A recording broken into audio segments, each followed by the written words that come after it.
Yep, should have trusted my initial instinct. If I'm gonna get lost, that's gonna be it. There are hazards to running through the woods. I sure hope this is gonna be easier going here in a minute. Voila! Wow, I hope there's not too many more of these. Okay.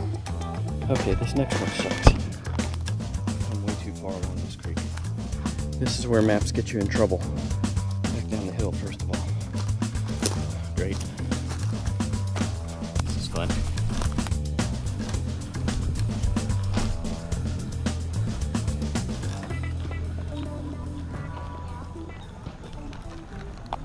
Okay. Orienteering fun. I'm at the Patuxent River Park, Jug Bay in eastern Maryland on the Patuxent River. And I'm upping my game. I'm trying to try a brown course. It's 4.2 kilometers, 9 controls. And it's all about reading the terrain.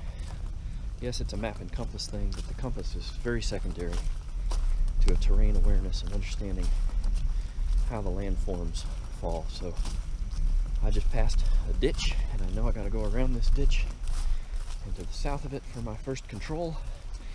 More on that in a minute. All right, first control, number 114, and it is predicted to be, or labeled as being on a spur of land overlooking a marsh. Here it is. So, next one. Here's the maps you get. I'm going to go along this creek valley, 1, 2, 3 ditches, and it's going to be up there. Number 2 is 125. It's going to be on the left side of a hill, north side of a shallow depression. Okay, here we go. Let's give it a shot. No trails involved. Just off-trail navigation. This is what makes this kind of fun.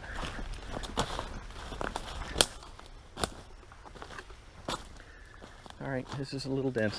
Slowing me down. Ignore the flag, that doesn't mean anything. It's just a random survey mark.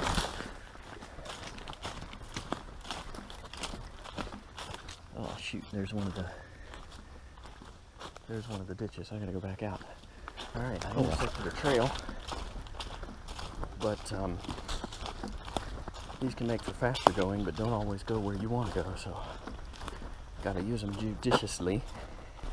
Okay, success. Number 125. Alright, I'll use a slightly different tactic on this one.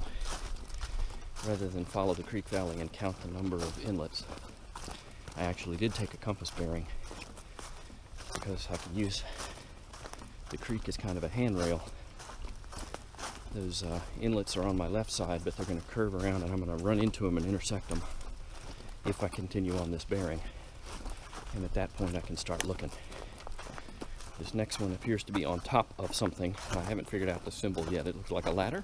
So I need to go to my cheat sheet on the symbology and figure that out. Lo and behold, there it is. I guess it's at the top of an intermittent creek, maybe? That's what it looks like, a ladder?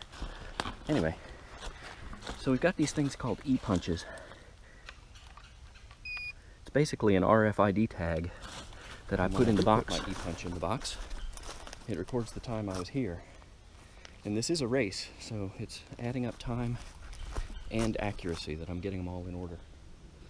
Alright, I need to take another look here and figure out where I'm going.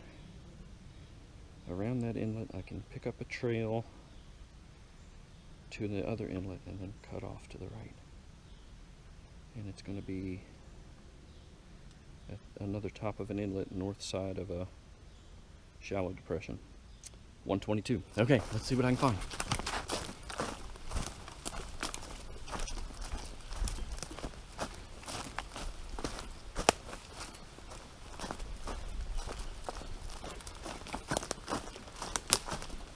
Alright, I think I see my trail that I can intercept and pick up. Now the key will be, when do I get off the trail?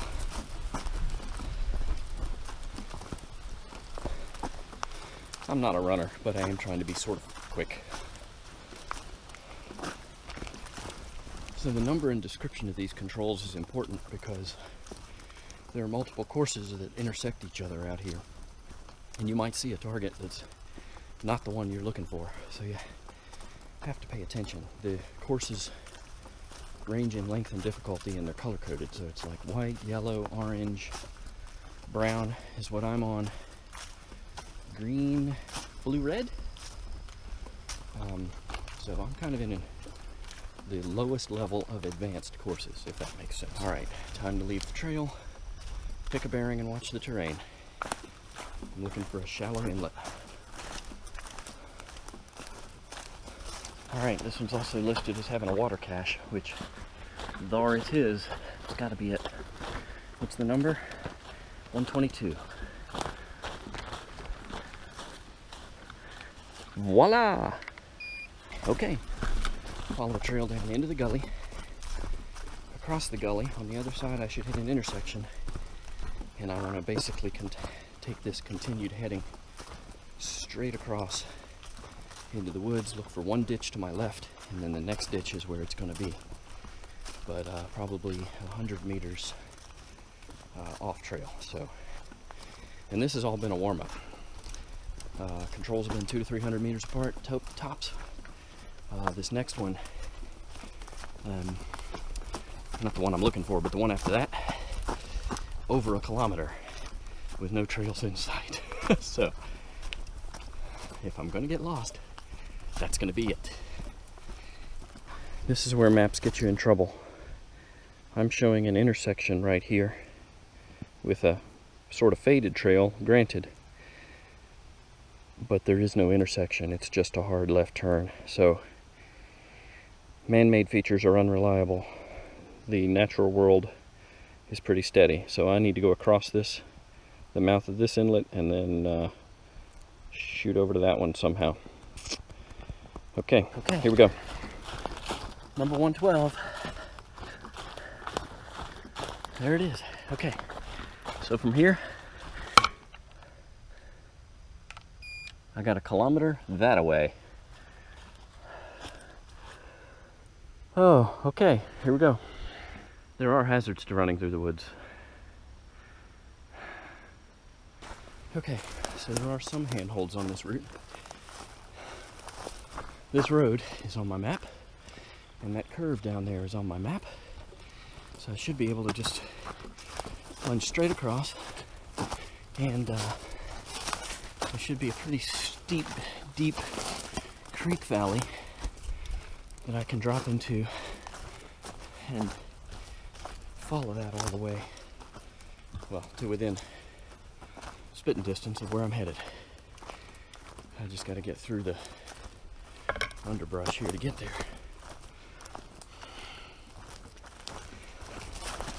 I sure hope this is going to be easier going here in a minute. Here's the creek valley. There's another giant spider.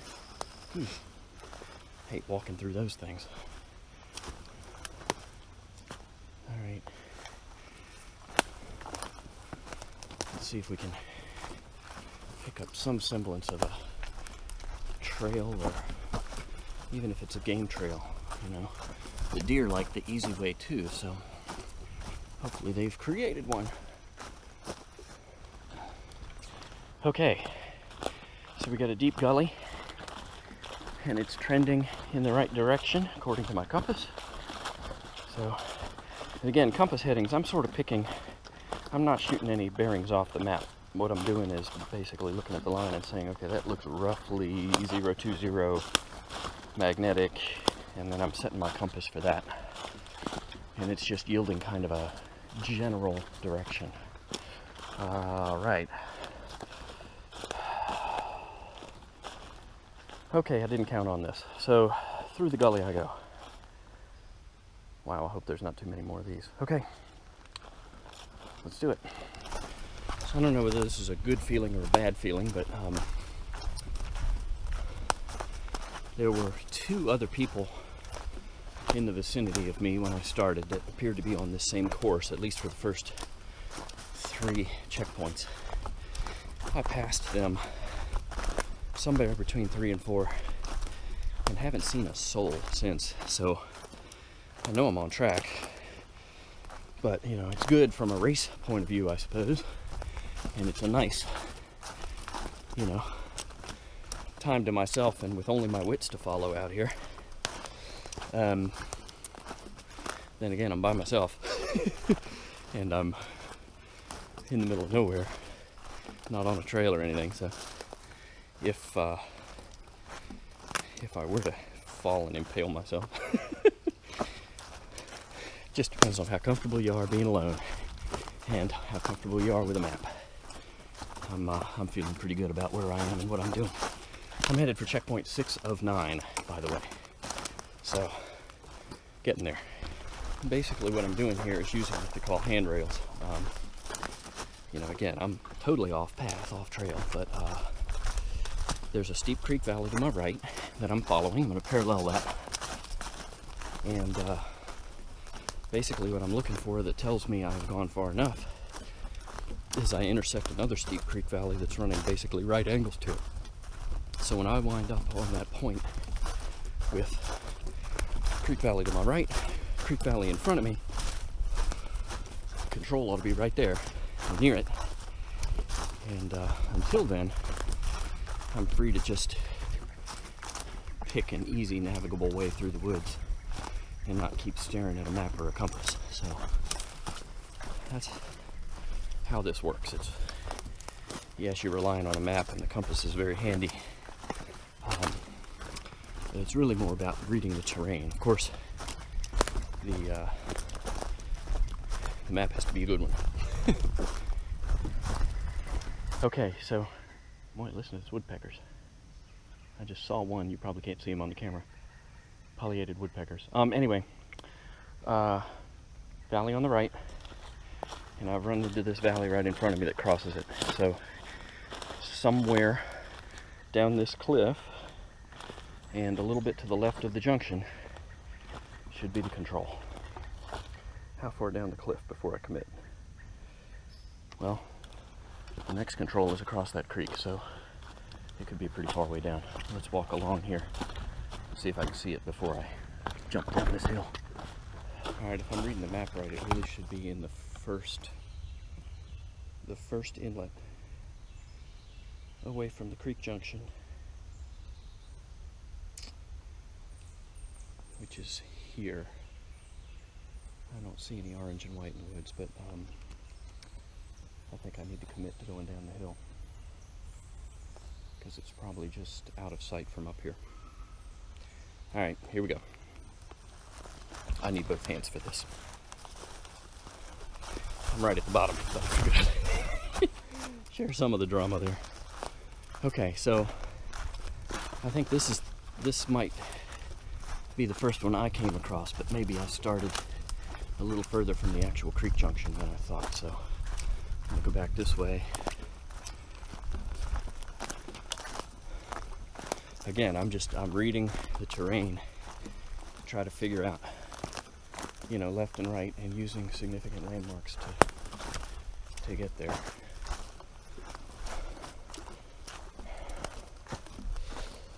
Well, all right, so here's the creek junction.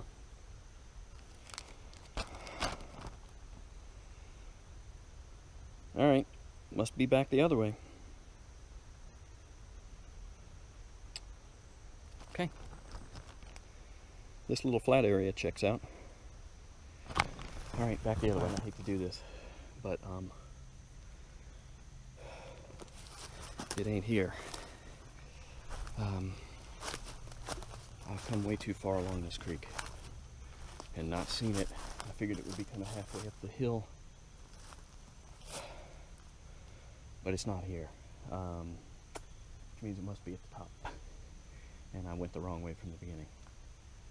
Oh well, or didn't go far enough when I was fearing to commit. Okay, back up. Let's see. All right, 104, and this is bound to be it. It was just over the ridge from where I decided I'd gone far enough. Oh well, that's part of the challenge, part of the fun. 104, this is it. All right, that was the longest leg. The next one's sort of a breather, and then I've got two more longish ones, so it's amping up. All right, across the creek. How can I get there the easiest?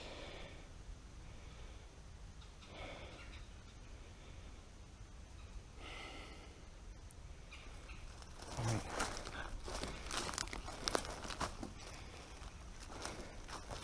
back down the hill first of all. Great. So the easiest way to the next one is to, this creek valley has like a little branch, which I think is what I'm standing next to. And then there's a bigger stream over that way. It looks like what I need to do is cross this one, stay short of that one, follow it up, and I'll intersect a trail. It'll take me pretty close to the next mark. Getting across this is easier said than done. Let's find a good spot. Alright, I made it across. I didn't even fall. But I didn't film it, just in case. And yeah, as I suspected, there's a, well, I should say, as the map indicates, there's a larger creek over here. So I'm going to follow this for a while. I'm lucky. So according to this, I have to get across the bigger creek, which looks like that. Fortunately,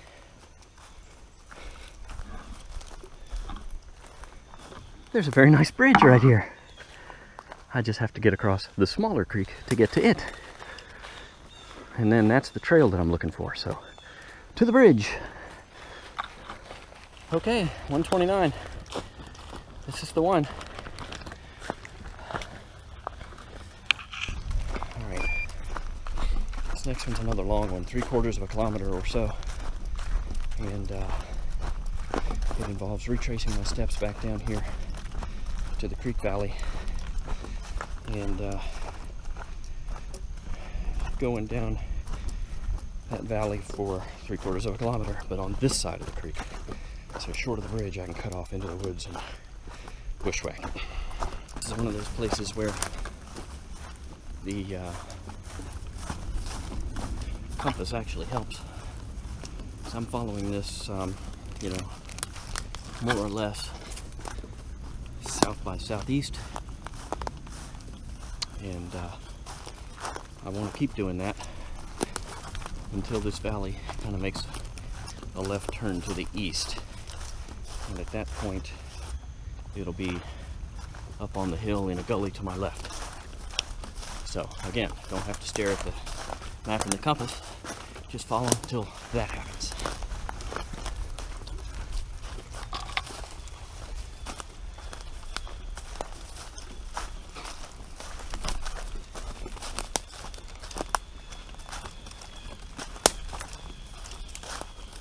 Spider webs, I love them.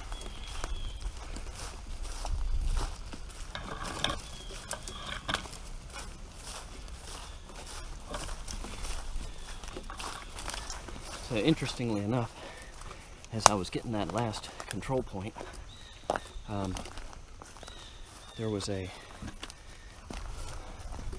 gentleman coming up the hill from the other side, and got to get like 180 degrees from my direction to hit it right after I did. So, and I didn't hang around to see where he was going, but so I don't know if he was on my same course or he just had a completely different, and he completely had a different strategy for navigating there than I did, or if he's on a completely different course and they both just use that control. It's possible too.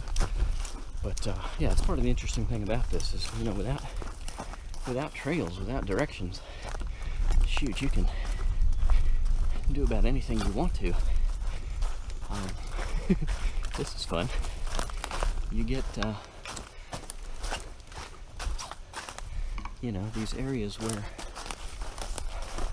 it's all about figuring out what's easiest for you, not only to crouch through, but to keep your wits about you and understand where you are at all times.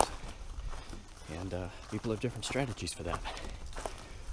And the best are the ones that can do it both accurately and quickly. You know, the time I lost getting the one that was along that creek originally, that would have been unforgivable for somebody who's really competitive at this. That's alright, I'm not trying to be competitive. Although, I mean, it's nice to do well. So you know what, I take it back. I'm not competitive, we'll put it that way, but it's because I'm never going to be a runner. I'm just not a runner. So if you get one of these events that comes down to just how fast can you move through the woods, no, I'm not going to do well at that. But I do really enjoy this challenge of, you know, the navigation. And I'm right where I want to be, Broad Creek Valley, flat. I just hope it stays dry. But I tell you what, any of you guys who do this a lot, and I know there are several of you who either who either subscribe to my channel or who just has seen this, please tell me what I am saying wrong about the art and nuance of doing this well. You know, what are your strategies? How do you go about pulling this off? You know, I've been orienteering a long time, but I've not really done it competitively. So I don't want to lead anybody astray. Tell me how I could have done this better.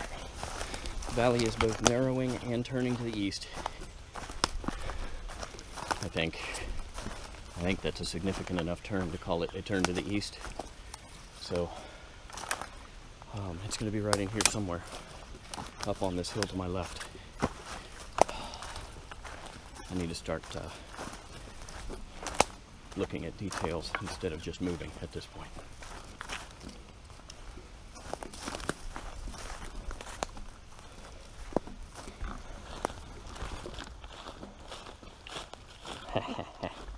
Love it. All right. Oh, and water there too. Yes, that checks out.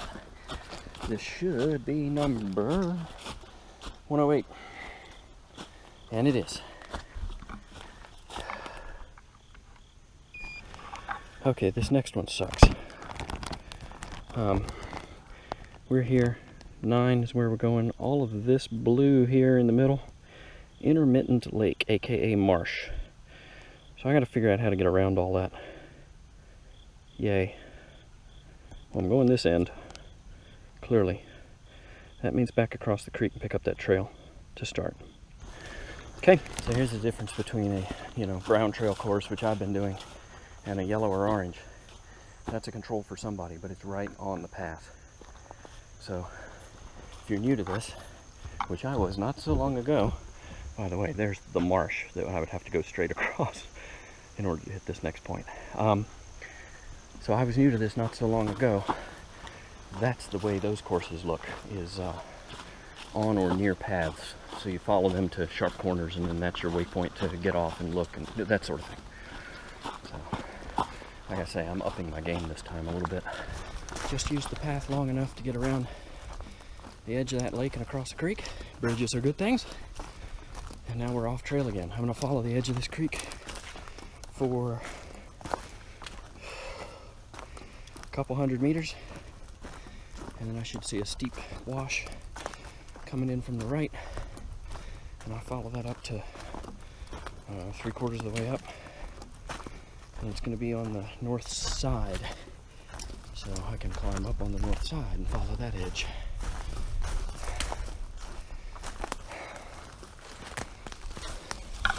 This will be my last one before the finish.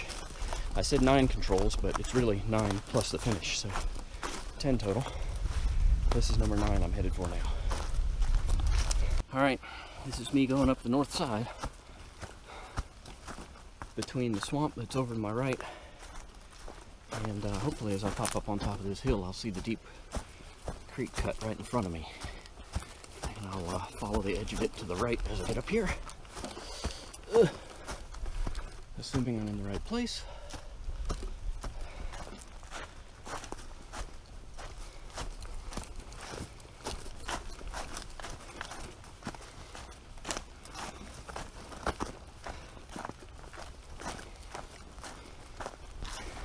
Alright. I think I might have gone up the south side. I think I might have been looking at the wrong creek valley. So I got one to my left, one to my right. I'm looking at the shapes of them, whoops, to see which is the correct one. And it's just not clear to me yet, so I'm gonna go check this one over here. Nope, I think I was right the first time. Let's head over to this other one and see how it looks. That one looks to be too short. Peters out too quick, I mean. This is supposed to be a longer cut that runs all the way up to a road.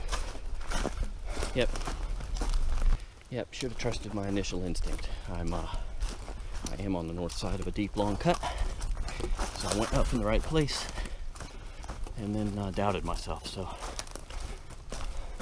I should be okay here. Oh my goodness, there's a car in the woods. I mean an old car that got thrown or driven off a bank. Let me show you this. Look at that. And there's actually a little dot on the map that indicates a man-made object. I bet it's that car. How long do you have a car abandoned in the woods to get it charted on a topo map? 137. Let's verify. That's the one. All right, from here to the finish. It's an old Chevy. I can tell you that much. Wow, there's the rest of it. I know there's some collectors out there who would be heartbroken over this. To be able to walk in a straight line. Good break to take some water where I'm not having to duck and weave and dodge. Here we go again though. Finish is in sight.